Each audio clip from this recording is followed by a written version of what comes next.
नमस्कार दोस्तों, स्वागत है आप सभी का डार्क नाइट स्टोरीज चैनल पर। मैं लेकर आता हूं आपके लिए सच्ची घटनाओं पर आधारित डरावनी और रहस्यमयी। अगर आपको डर और रोमांच पसंद है तो इस चैनल को सब्सक्राइब जरूर करें, वीडियो को लाइक करें और अपने दोस्तों के साथ शेयर करना ना भूलें। तो चलिए दोस्तों, कहानी शुरू करते हैं। नमस्कार दोस्तों, मेरा नाम अजय मल्होत्रा है। मैं आज आपको मेरे साथ और मेरे परिवार के साथ बीती एक सच्ची घटना सुनाने जा रहा हूँ। मेरे परिवार में मेरी बीवी और मेरा 10 साल का बेटा है। दिसंबर का महीना था, स्कूल की सर्दी की छुट्टी पड़ चुकी थी। मेरी पुरानी जान पहचान थी कमल सिंह नाम के व्यक्ति से, जो उत्तराखंड के एक छोटे से कस्बे चकराता में रहता था।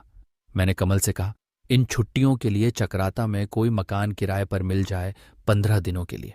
तो कमल ने बताया था कि कस्बे के बाहर जंगल की तरफ एक पुराना बड़ा घर खाली पड़ा है जो काफी कम किराए पर मिल सकता है।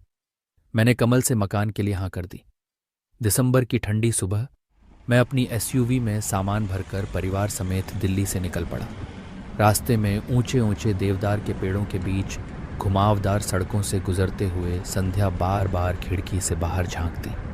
अजय, यहाँ तो सच में कितनी शांति है, जैसे किसी और ही दुनिया में आ गए। आरव खिड़की से बाहर बर्फ से ढकी पहाड़ियों को देखकर खुश हो रहा था। शाम होते होते हम उस पुराने घर तक पहुंचे। कमल हमारा वहां पर पहले से ही इंतजार कर रहा था। घर वाकई बड़ा था, 2 मंजिला, लकड़ी की बालकनियां, ऊपर की ओर ढलान पर बना और चारों तरफ से जंगल से घिरा हुआ। लेकिन उसकी खिड़कियों में लगी पुरानी कांच की शीशियां और दीवारों पर उखड़ा हुआ पलस्तर उसे एक अजीब सा सुनसान और रहस्यमय रूप दे रहे थे। कमल सिंह ने हंसते हुए चाबी दी। अजय भाई, ये घर थोड़ा पुराना है पर मजबूत है। बस रात को जंगल में घूमना मत, यहाँ रात में तेंदुए भी आ जाते हैं और बाकी बातें बाद में करेंगे। तुम लोग थक गए होगे, आराम करो, बाद में मिलते हैं। यह कहकर कमल वहां से चला गया। उसकी आखिरी लाइन सुनकर अजय थोड़ा मुस्कुराया, पर संध्या ने उसकी आंखों में हल्की सी गंभीरता देखी। चारों तरफ घना जंगल फैला था, देवदार, चीड़ और अनगिनत झाड़ियां, जिनके बीच से आती ठंडी हवा में कुछ अजीब सा सन्नाटा था। रात के खाने का इंतजाम कमल ने ही कर दिया था।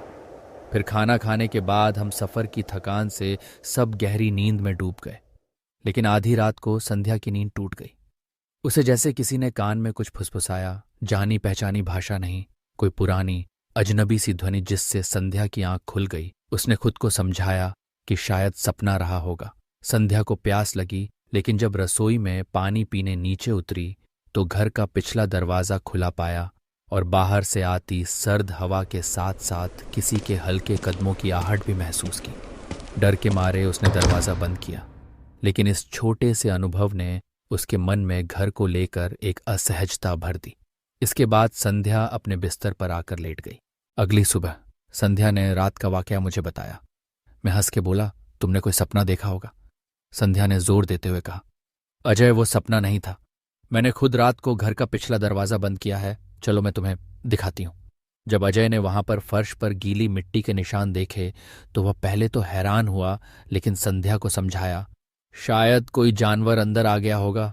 फिक्र मत करो संध्या, आज रात मैं खुद सारे दरवाजे बंद करूंगा।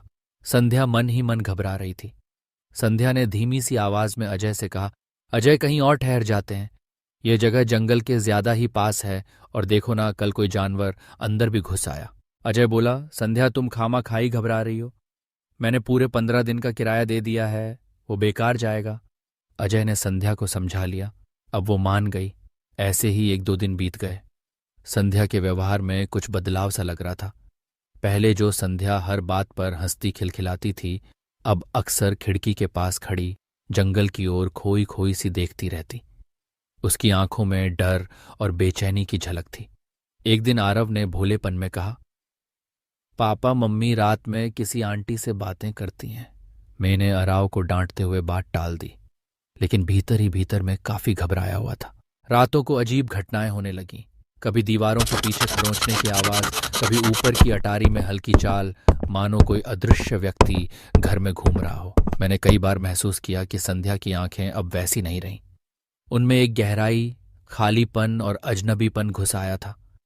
उसकी आवाज भी कभी कभी भारी और अजीब लगने लगी थी। फिर एक रात मेरी अचानक रात में आंख खुल गई। मैंने देखा संध्या अपने बिस्तर पर नहीं थी। यह देखकर मैं चौंक गया। मैंने कमरे से बाहर आकर इधर उधर देखा, पर संध्या कहीं नजर नहीं आई। फिर मेरी नज़र तभी घर के पिछले वाले दरवाजे पर गई जो खुला हुआ था। तभी मेरी नज़र संध्या पर पड़ी जो वापस घर की तरफ आ रही थी जंगलों में से। ये देखकर मैं जल्दी से वापस अपने बिस्तर पर आकर लेट गया और थोड़ी देर बाद ही संध्या भी आकर लेट गई। अगली सुबह मैं संध्या से बोला, संध्या चलो वापस चलते हैं, यहाँ मन नहीं लग रहा और आरव की भी तबीयत कुछ ठीक से नहीं है। संध्या बोली, अभी कुछ दिन हम और रुकेंगे। यह सुनने के बाद मेरा मन थोड़ा सा घबरा गया। अब मेरे सब्र का बांध टूट चुका था और मैंने इन सब सच्चाई को जानने के लिए कमल से कांटेक्ट करने की कोशिश की, पर पता चला कि कमल चक्राता से 1 हफ्ते के लिए बाहर गया हुआ है। एक रात, ठीक उस रात जब सब कुछ बदल गया, मैं गहरी नींद में था। अचानक मेरी सांस घुटने लगी। आंखें खोलकर देखा तो संध्या मेरी छाती पर बैठी थी, दोनों हाथों से मुझे दबाए और रौद्र स्वर में बोल रही थी, तुम मुझे यहां से नहीं ले जा सकते, ये मेरा घर है। अजय ने देखा, उसकी आंखें एकदम लाल हो गई थीं और ऐसा लग रहा था कि जैसे उसके अंदर से कोई और बोल रहा हो। मैंने खुद को छुड़ाया और आरव को उठाकर नीचे भाग आया और एक कमरे में बंद कर लिया। जब सुबह हो गई तो मैं कमरे से बाहर आया और जाकर संध्या को देखा तो संध्या आराम से सो रही थी। संध्या जब सोकर भी तो वह बिल्कुल नॉर्मल थी। मैंने उससे रात के बारे में जानने की कोशिश की तो उसको रात बारे में कुछ भी नहीं पता था। अब मैं किसी भी हालत में वहां से अपनी बीवी और बच्चे को लेकर निकल जाना चाहता था, पर संध्या जाने को तैयार ही नहीं थी। तभी मेरी नज़र एक चरवाहे पर पड़ी जो पास में ही बकरियां चरा रहा था। मैं उसके पास गया और उसको मैंने अपने बारे में बताया कि मैं आज मेरा परिवार सामने वाले मकान में कुछ दिनों के लिए रहने आए हैं, पर हमारे साथ यहाँ पर कुछ अजीब सा हो रहा है जिस पर विश्वास करना बहुत मुश्किल है। वो चरवाहा बोला, साहब इस मकान में तो कोई नहीं रहता। साहब यह घर पहले गौरा देवी नाम की महिला का था जिसका पति फौज में शहीद हो गया था। सदमे में गौरा देवी का दिमागी संतुलन बिगड़ गया और एक रात वह जंगल में चली गई, फिर कभी वापस नहीं आई। लोगों ने उसे अपने पति को पुकारते रोते चिल्लाते देखा था, लेकिन उसका शव कभी नहीं मिला। माना जाता था कि उसकी आत्मा अब भी उस घर या जंगल में भटकती है। मुझे यह सब अविश्वसनीय लगा, लेकिन घर की हर आहट, हर ठंडी हवा की झोंक और संध्या का बदलता चेहरा अब मुझे सच मानने पर मजबूर कर रहा था। चरवाहे ने कहा, आपकी बीवी के अंदर गोरा देवी की आत्मा आ गई है। इस मुसीबत से आपको छुटकारा सिर्फ बाबा मोहनदास दिला सकते हैं। मैंने पूछा, बाबा मोहनदास कहाँ मिलेंगे? चरवाहा बोला, बाबा मोहनदास का आश्रम यहां से थोड़ी दूरी पर ही है। मैंने बिना देरी किए चरवाहे को लेकर बाबा मोहनदास के आश्रम में पहुंच गया। बाबा एक पेड़ के नीचे बैठे हुए थे। मैंने बाबा के पास जाकर उनको अपने साथ पिता पूरा वाक्य बताया। बाबा ने पूरे ध्यान से सब सुना, फिर गंभीर होकर बोले, गौरा देवी की आत्मा अभी भी उसी घर में बंद है।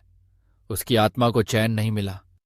तुम्हारी पत्नी में उसी का वास है और अगर समय रहते उपाय न किया तो गौरा देवी पूरी तरह संध्या के शरीर पर अधिकार कर लेगी। अगली रात बाबा ने घर में हवन का आयोजन किया। मंत्रों के उच्चारण के साथ संध्या को बीच में बैठाया गया। जैसे जैसे हवन की आंच तेज हुई, संध्या की चीखें बढ़ने लगीं। उसकी आवाज कभी औरत की थी, कभी किसी बूढ़ी औरत की, सब कुछ भयावह और असहनीय। घर की खिड़कियां अपने आप खुलने लगीं। बाहर हवाओं का शोर गूंजने लगा और दीवारें मानो कांप रही हों। अचानक संध्या उठकर दरवाजे की ओर भागी, सीधा जंगल की। हम तीनों उसके पीछे दौड़े, लेकिन घना कोहरा और अंधेरा था। बाबा ने जोर से मंत्र पढ़ना जारी रखा। मैंने पूरी ताकत से संध्या को पकड़ लिया। संध्या की चीखें जंगल में गूंज रही थीं, मुझे छोड़ दो, मेरा घर यहीं है। और उसी पल देवदार के पेड़ों के बीच से एक धुंधली आकृति दिखाई दी।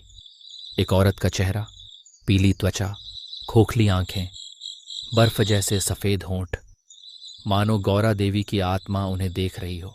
बाबा ने तंत्र मंत्र की आखिरी प्रक्रिया की। एक तेज चीख पूरे जंगल में गूंजी। कोहरा छंटने लगा। संध्या निढाल होकर गिर पड़ी। जब होश आया तो उसे कुछ भी याद नहीं था, न पिछली रात न बीते कई दिन।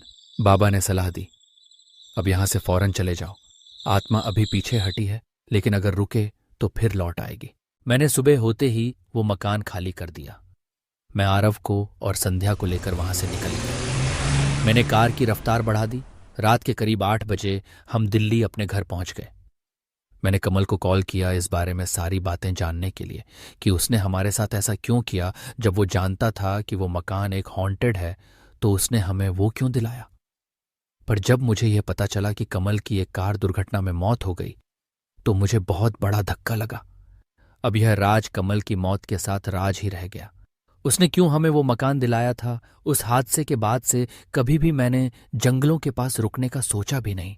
धन्यवाद दोस्तों इस वीडियो को देखने के लिए। अगर आपके पास भी कोई सच्ची डरावनी घटना है, चाहे वह आपके साथ घटी हो या आपके किसी जानने वाले के साथ, तो कृपया उसे हमारे साथ जरूर साझा करें। आप अपनी कहानी मुझे ईमेल के माध्यम से भेज सकते हैं। ईमेल आईडी आपको इस वीडियो के डिस्क्रिप्शन में मिल जाएगी। क्या पता अगली कहानी आपकी भेजी हुई हो। तो चलिए दोस्तों, मिलते हैं एक और डरावनी कहानी में। तब तक के लिए शुभ रात्रि।